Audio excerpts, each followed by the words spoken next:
Hello, everyone. Welcome to the Town Manager Download, a podcast about local government and the town of Shrewsbury. I'm Kevin Mizikar, Town Manager of the town of Shrewsbury, and as always, I'm joined by Communications Coordinator Taylor Galusha. In today's episode, we'll be joined by Chris McGoldrick, Director of Planning and Economic Development. We'll spend a little bit of time talking about the Commonwealth's MBTA Communities Initiative to help increase housing stock across the Commonwealth. What's going on, Taylor? We are back in the new year. 2024. It's like our 1 year TMDL anniversary too. Right. It's been a full year. Season 2, well underway, and a full year of doing the podcast. That's awesome. This is episode 30. Yeah. So good for us. Staying on pace. We did it. Nearly every other week. It's good. How was your first snow weekend? Yeah, interesting.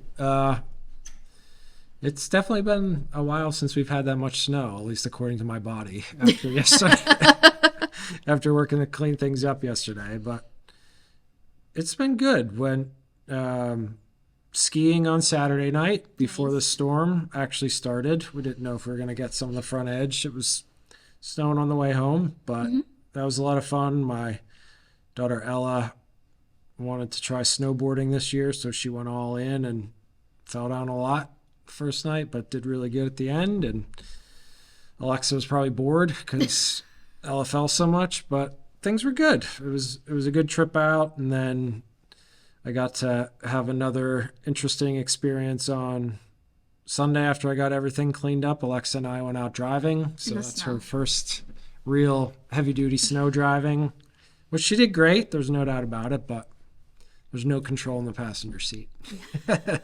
From the passenger seat. I remember my dad, when I was first learning how to drive, he took me out in the snow, and we did in 2 different vehicles. He had his F-150 that we went out. He followed you? No, he put me in it. He put me in the F-150. He was in the car because I was the biggest. I was learning to drive on a VW Bug, so probably the size of the bed of the truck. And then he took me out in the big truck. And then he let me do donuts, but we don't tell my mom that. Okay. We won't tell her.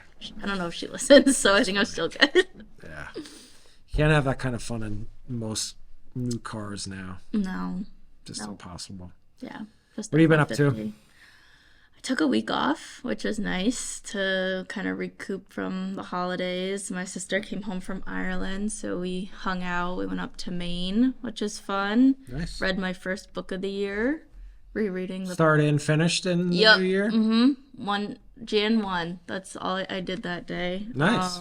What was it? Percy Jackson, the Lightning Thief. There's a new TV show out on Disney Plus. So I grew up reading those books, so it was fun reading it as an adult. So. Yeah. One of 50. The goal is 50 this year. I finished the book already, but I started last year. I saw it in the Globe top books. It was called North Woods. It's I added that to my list. It's on my reading list. It's really interesting. It's set in Western Mass. Yes. And it's about the people who lived in a single dwelling. It's interesting. Did we talk about No, I've never talked about it. I talked about this with someone else. I'm sharing this I added it to my list, so I'll read it too. We can start a book club. I'm not interested. Okay. What's up in the Shrew? We have a lot of new things going on in the new year. The town clerk's office, their dog licenses are open for application, so renewals and new licenses, but this year for the first time they'll be fully online. So residents can visit the town clerk's webpage on the shrewsburyma.gov website and register their dogs online. They're also going to be doing some in-person help sessions as well. Good. January 11th.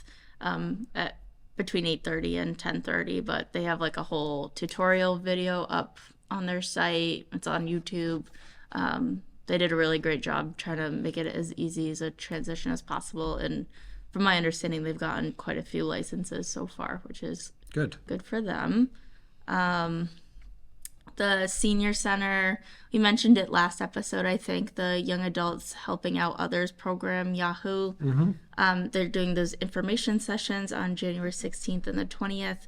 It's just a new program for the town and a great way for young adults to help out older adults in the community with spring and fall cleanups. So the senior center will be doing an info session on that. And then another new program that the town is hosting is a homeowners basics, getting to know your town services, like kind of presentation forum. So we'll have representatives from the building inspector's office, planning, fire, water, sewer, conservation, assessor's office, a whole bunch of people. Yeah. On January 16th at the police department training room at 6 p.m. It's also can attend virtually as well, but they'll give kind of good information for new homeowners in town and whatnot. These things all could easily go unnoticed, but they're all manifestations of the strategic plan that we put in place now a year ago as well, right? So citizen-centric services and providing more flexibility. Dog license is an example of that. Community engagement, helping people thrive and things like that. It's like the Yahoo program, right? Like connecting seniors and young folks and helping people stay in their homes, things like that. Yep. And the homeowners forum is just great across the board engagement, helping people understand how the government works, how the government can work for them, what their responsibilities are, how various town staff think about things when they approach a building permit or what they should look for when they're buying a home. So all educational, community engagement, prosperous, things like that. Yeah. We actually just before that we recorded this, I was at our like run through or practice just to see everyone's slides and everything, and everyone seems pretty excited about it. So good. I think it'll be it's the first of its kind, but not the last of its kind. And we're already brainstorming doing it for other departments. So good. I think everyone seems really excited about it. And who's hosting this one? The building inspector's office. Great. So this is Patty's original idea and kind of came together. So wonderful. And last but not least, because we'll talk about it more, we do have a survey going on for our MBT communities initiative in town, but we'll talk more about that with Chris in a little bit. Great.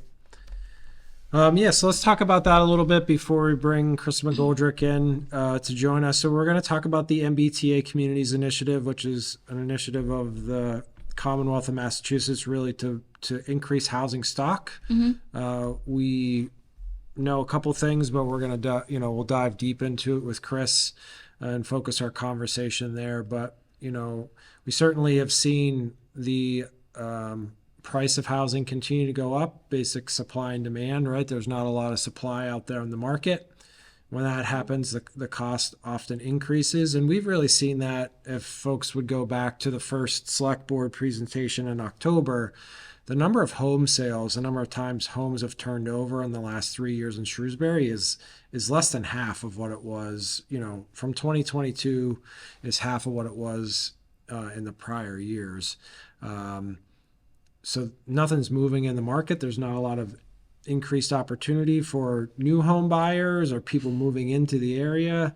Prices are way up there. So there's a lot of challenges. And how do we get affordable housing and how do we manage the cost of those existing homes is really, I think, the centerpiece of this initiative. And it's not just a Shrewsbury, it's a state, country issue. Yep.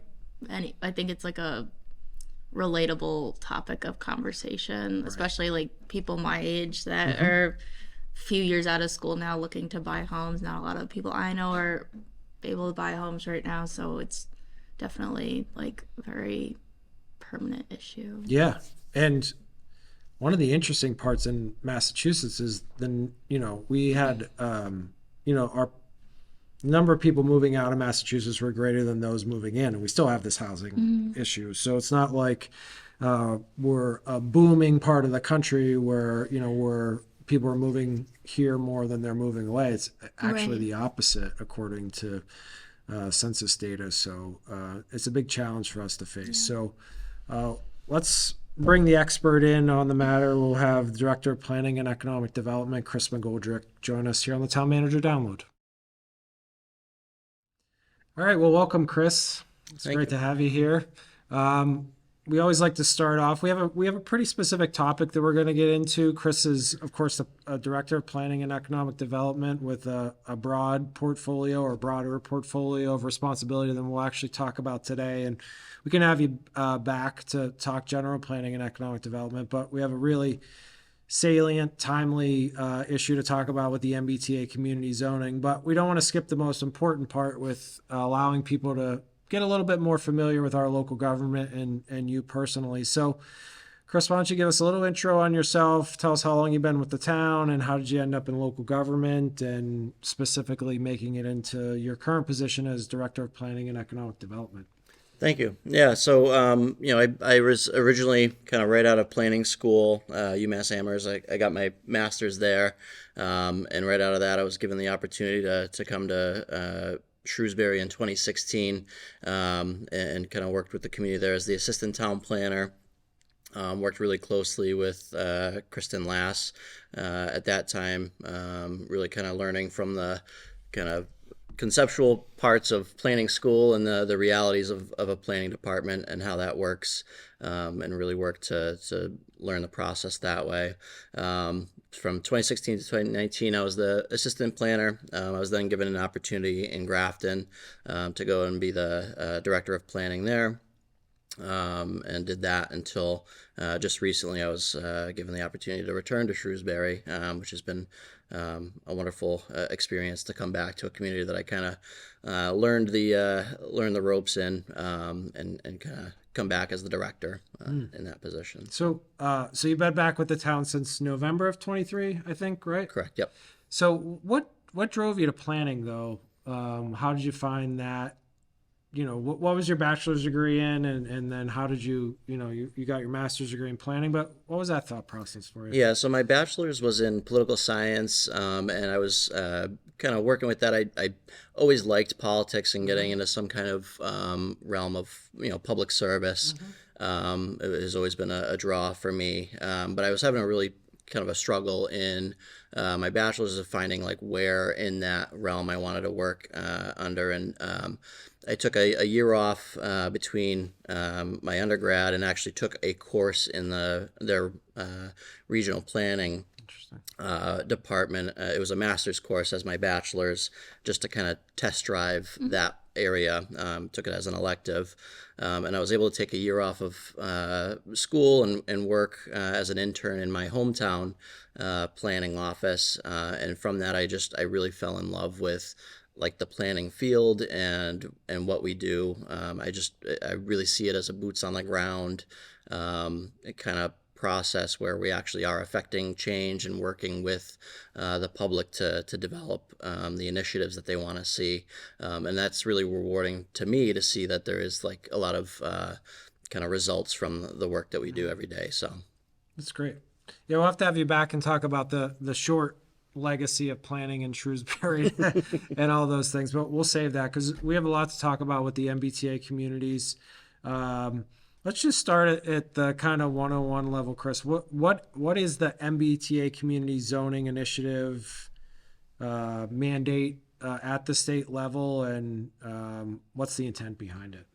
yeah, so it's a state mandate that was passed. I think you gave a really good introduction to it, and I think the general idea and the goal behind it is it's a piece of what I think is the state's response to a lot of the national housing crisis and the state housing crisis. I know you guys talked about it's not just a Shrewsbury issue. This is something that's felt regionally, nationally, and the increasing housing costs are always a discussion point. What we've seen, from our evaluation, really looking at vulnerable populations, we have data that we've done through our normal planning process, evaluating kind of housing cost burden, but really those vulnerable populations that we see through the data. It's really, again, that community engagement brings out those stories that we hear, and it really is, the first time home buyers, people who have grown up in the community and have a hard time returning to it after they've graduated, and also retirees, people on fixed incomes that are unable to afford the costs as they rise. And it's, obviously we want housing costs to go up. That's good for everybody. But when they grow at an exponential rate, it creates those challenges for those vulnerable populations. So developing that variety of housing opportunities allows people to transition out of kind of different housing opportunities into something that might be better for them, and they're able to stay in the community that they've either grown up in or stayed in. And it also allows us to attract new residents in that way for similar reasons. So, yeah, so I mean, I think everyone kind of knows and sees and feels this problem, but how does the MBTA Communities Initiative try to get at or be part of that solution? What is it really asking us to do?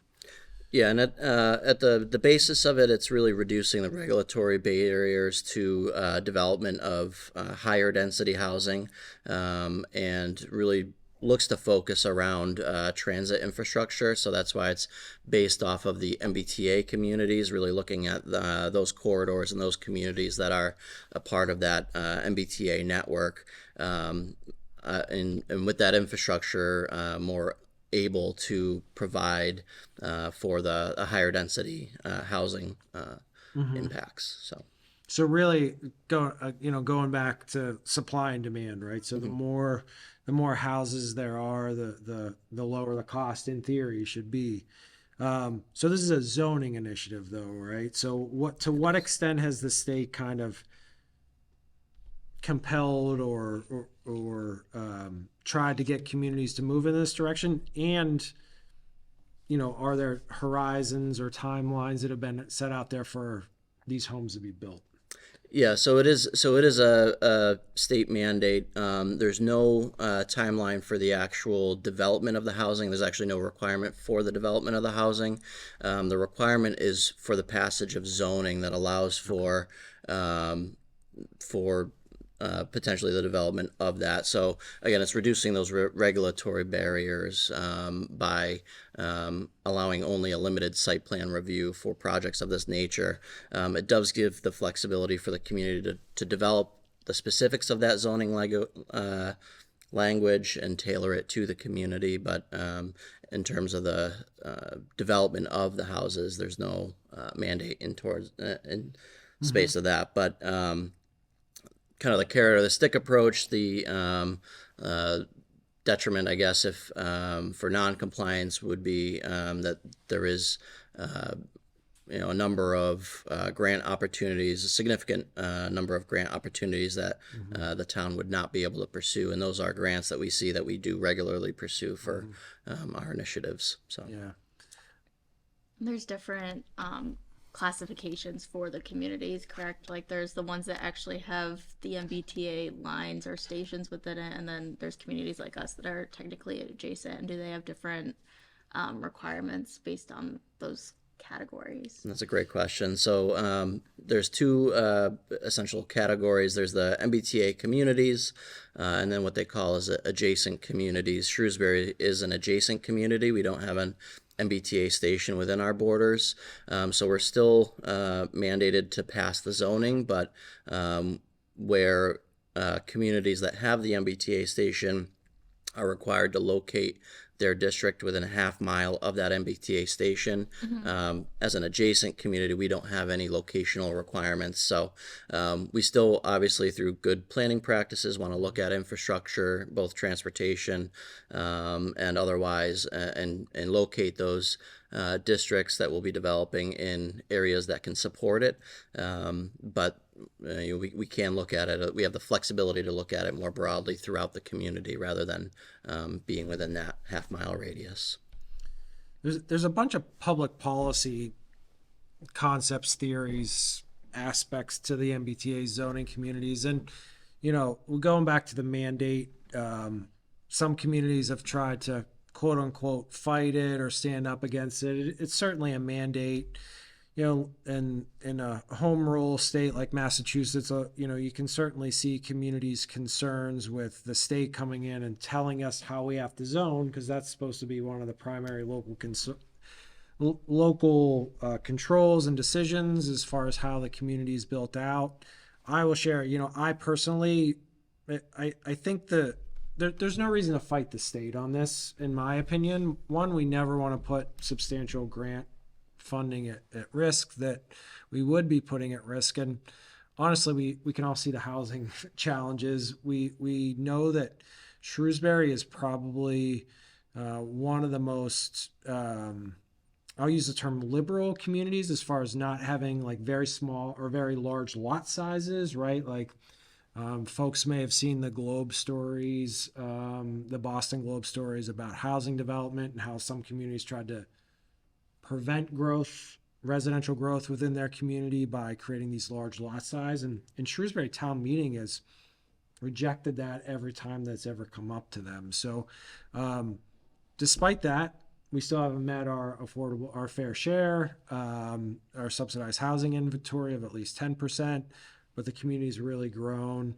Values of homes have really grown over time. So not as like a laboratory, but I'm interested to see how this initiative from a state perspective is going to play out in the future, because this is a growing crisis in the Commonwealth.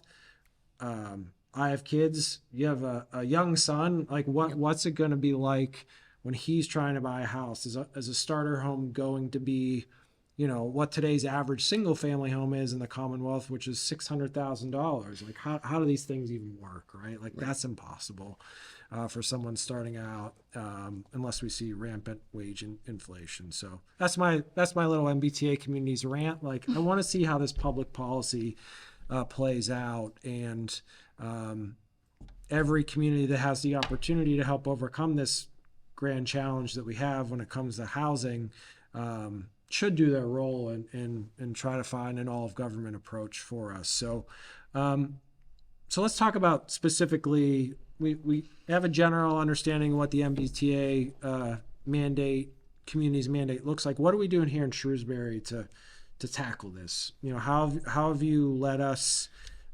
towards compliance? And let's look at the big picture, and then where are we at right now?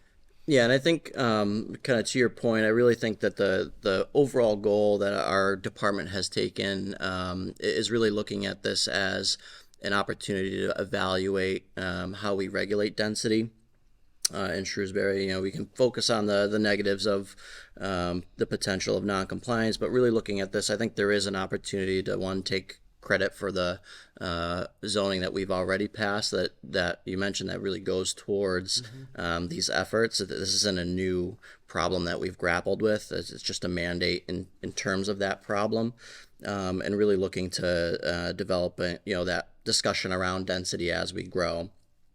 So what we've been doing, but primarily for the mandate, has been just a lot of public engagement. So we started with, at the base, meeting the regulatory requirements of developing presentation to the select board, and meeting those for interim compliance, and the kind of steps that we had to do to meet interim compliance, create our action plan for the state showing that we are proceeding with developing zoning. But what we've done is we've done a number of community outreach sessions. We have the survey available, which is still open, and I encourage everyone who's interested or would like to have some input, please go to that survey. And it's a very quick survey, looks at really high level MBTA zoning concepts, trying to get some of that input. But we also had a public engagement session. We ran a couple workshops where we kind of played with Legos and looked at density that way. So really trying to make it fun and engaging, and look at how we regulate density from an existing standpoint, and to match this mandate. And I think one of the things that's coming out of that is really looking at, again, that existing density, whether it's larger apartment districts, the zoning that we already have in place. How do we modernize that? How do we improve upon that and those efforts to date to provide a local context to what we're required to pass? Speaking of that local context, Chris, is there any development within the community, like the Lakeway Commons development or the Edgemere Drive-In redevelopment that you could point to and say, this is kind of what that density would look or feel like to meet MBTA zoning? Is it more dense than those? Like, how could our listeners kind of get a feel for what the right amount of density as required by MBTA communities would look like in Shrewsbury? Yeah, that's a great idea. So, for example, the Lakeway Commons district, that includes a commercial component, which we're not allowed to require with MBTA zoning, so that's important to note. But just the residential portion of that, I believe, is at 30 units per acre, so that's actually twice the density that we would need to provide. Okay. In terms of relating, so some of those developments, density is kind of, dwelling unit per acre is a good measure of density, but it's not, foolproof, for lack of a better term.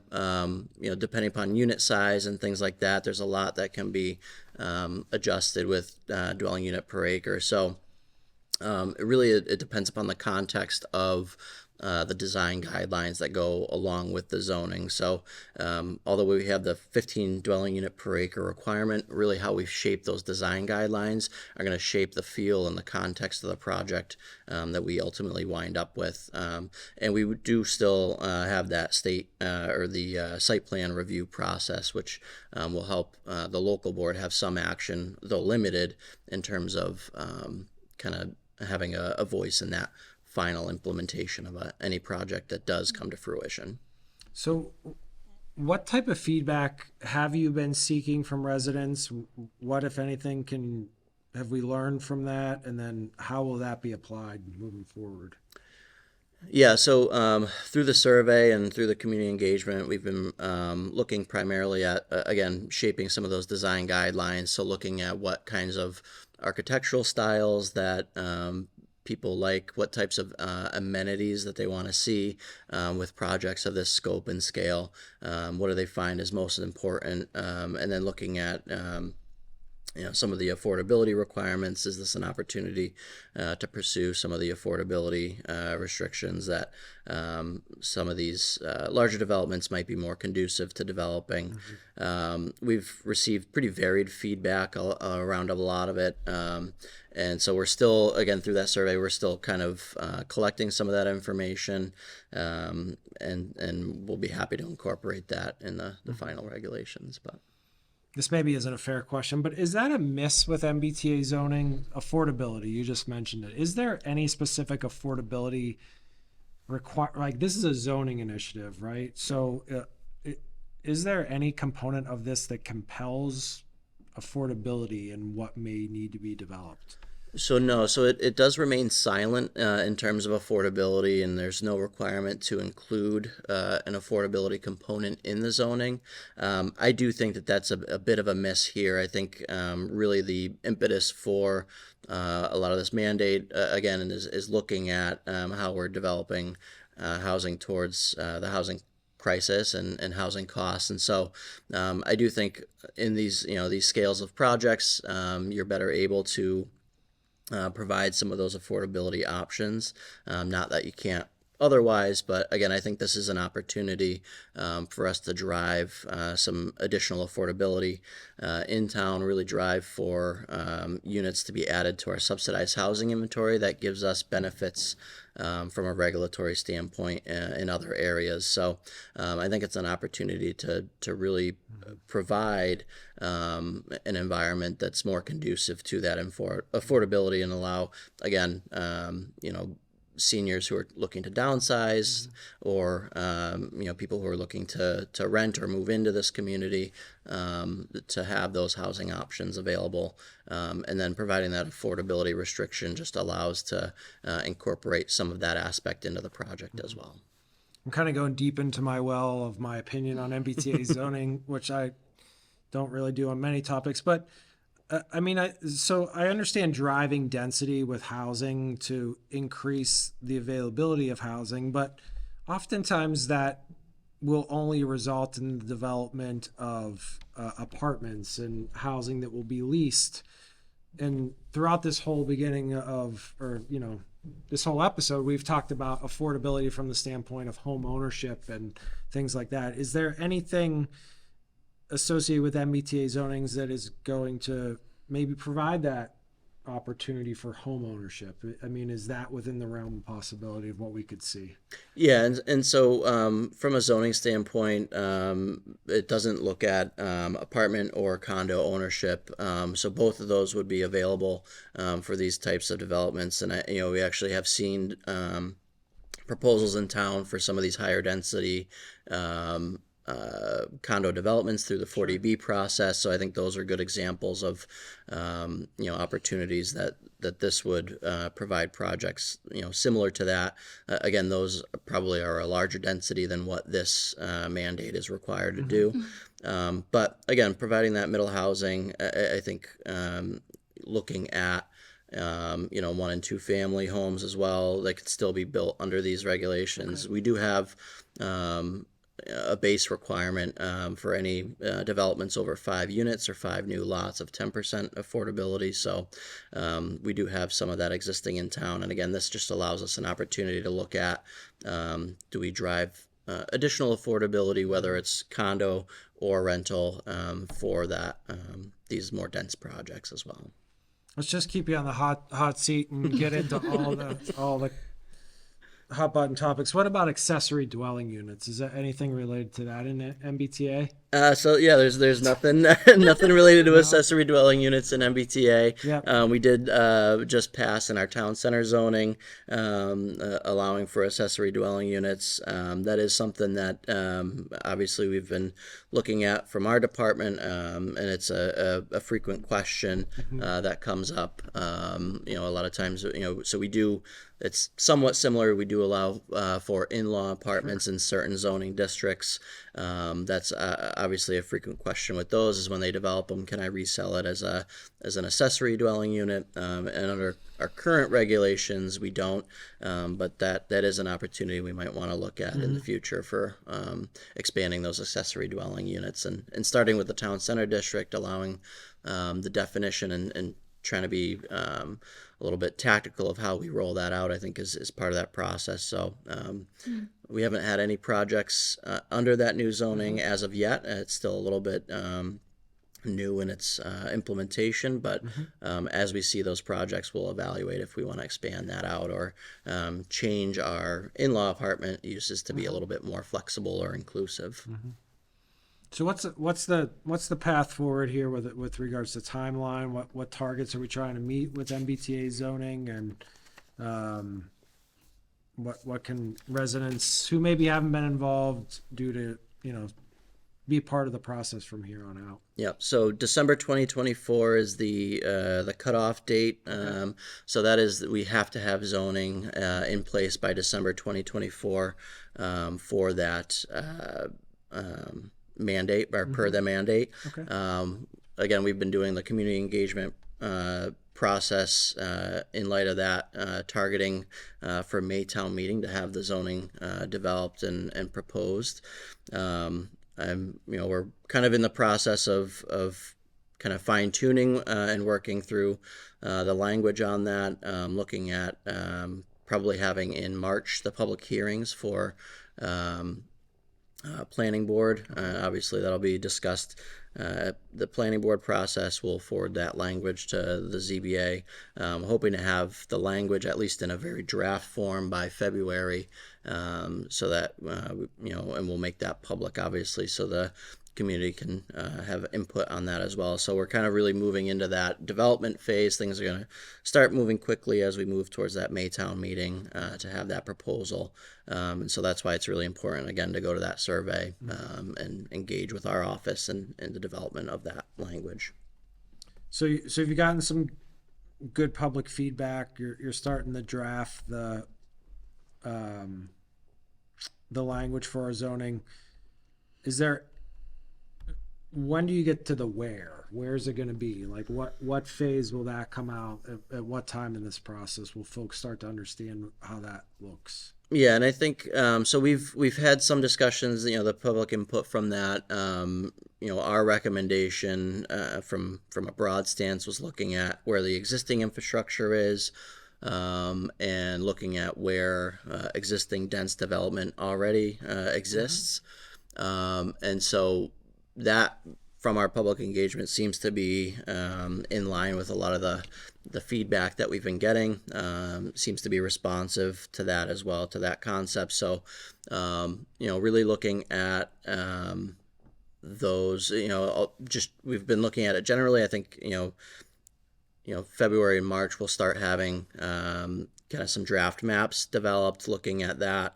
We do have to, as we develop that district and develop the language part and parcel, there is a compliance guidelines that we have to meet, which is a term that's really just for an Excel spreadsheet that takes in the acreage and the unit capacity that we've developed, and allows us to run a model to make sure that we are meeting that capacity requirement that the state has. So we'll be running it through that model, and kind of fine tuning that as we go. But in general terms, really looking at where that existing density is, where there's opportunity to redevelop locations. Again, we can put the zoning. It doesn't mean that it has to be built. So finding where this zoning really fits for the context of Shrewsbury is important for where our locations are. So I've got a couple ideas of where it could go, but Sure. but again, we want to see where the community engages that. Absolutely. So, and that's been a great part of the survey, is that actually has a map, and people have been providing feedback via that map of these are locations that they think might fit with that, and these are locations that they don't. So again, we're still collecting and evaluating that information, but It's a fun survey to build. Yeah. We made it very visual, like from start to finish, of like what style of house or dwelling unit would you like to see, like what density, like this is what a mid-rise looks like, this is what townhomes or row homes look like. So I think it is very approachable for any resident to kind of go in, and How has participation been? very good. Good. Yeah, The first 3 days we had 50 responses on the survey, and it's only gone up from there. So Good.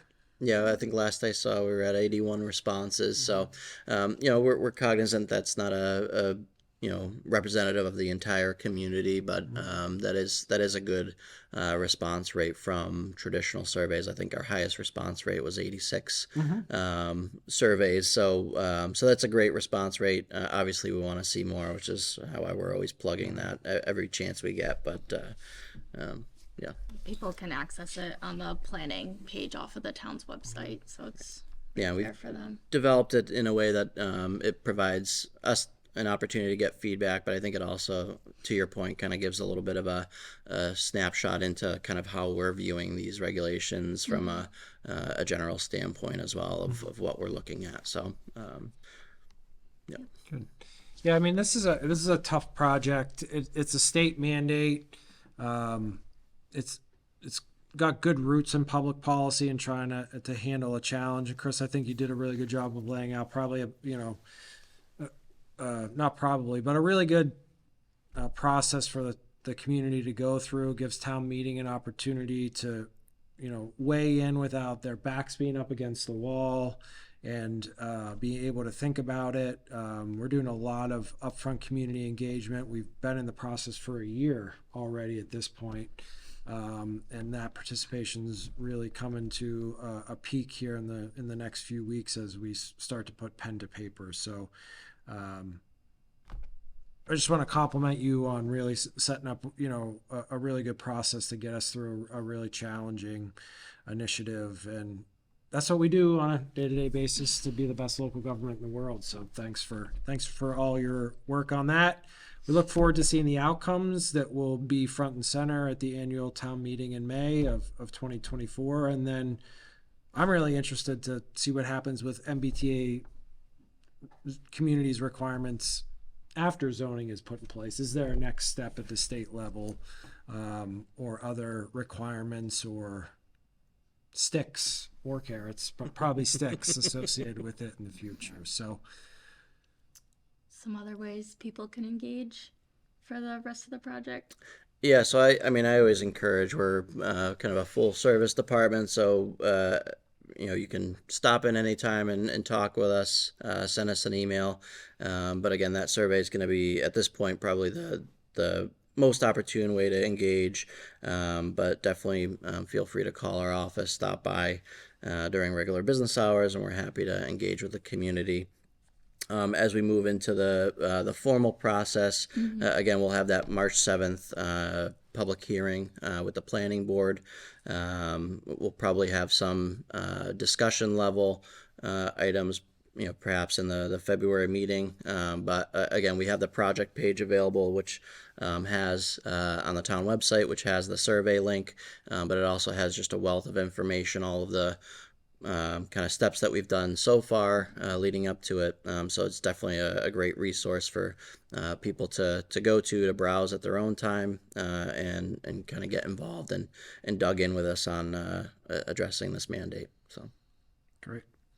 So we always like to take a few moments at the end of the town manager download. We all work on a day-to-day basis to develop the programs for being the best local government in the world, but we like to hear what you like to do outside of work as well. So we have an inkling that you're more of a warm weather activity person than a cold weather activity person. So we'll go with what is the best water based activity that you like to participate in? Instead of snow, like Kevin. Yeah, I do enjoy some snow activities, but for water-based activity, Liquid water. We'll go with yeah, it's also liquid. yeah.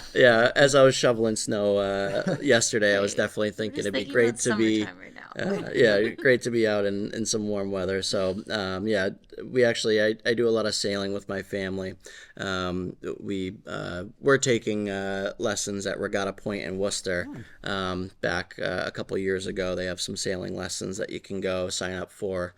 It's provided, I think, in coordination with one of the colleges. Interesting. But kind of just teaches you on one of the small sailboats, kind of the basics of it, and then they get you out on the water and learn the basics of sailing.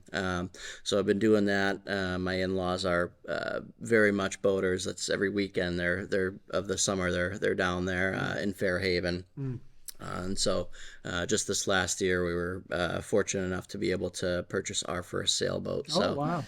So we've been spending a lot of time on there, which is admittedly a little difficult with a young one, but Sure. we're learning the ropes of that. And it's been an adventure for sure. Wow. And we love it. So That's cool. Yeah. How about you, Taylor?